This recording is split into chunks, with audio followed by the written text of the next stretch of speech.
और फैज़ाबाद पुल पर नज़रिया पाकिस्तान कॉन्फ्रेंस पूरी कुव्वत के साथ मुनक्किद की जाएगी।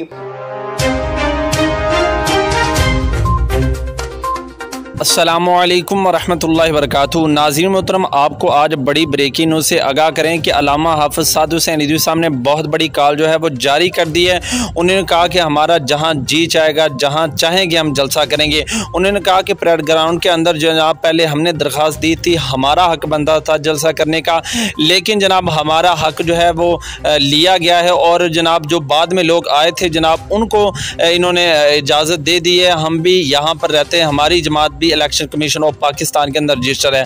नाज़रीन मोहतरम, उन्होंने कहा कि इंशाल्लाह अब हमारा जो जलसा होगा वो फैज़ाबाद पर ही होगा और तमाम कारकुनान को उन्होंने जनाब दावत भी दी है कि तमाम कारकुनान जलसे के अंदर शिरकत करें। और एक और बड़ी ब्रेकिंग न्यूज़ नाज़रीन मोहतरम, ये तहरीक लबई पाकिस्तान का 1 तारीख 7 जलसा होने जा रहा है। नाज़रीन मोहतरम, ज़राए के मुताबिक बताऊं कि ये जलसा तहरीक लबई पाकिस्तान के तमाम जलसों के रिकॉर्ड तोड़ने वाला है। तो आप इसके बारे में क्या राय रखते हैं, कमेंट सेक्शन में ज़रूर बताएं।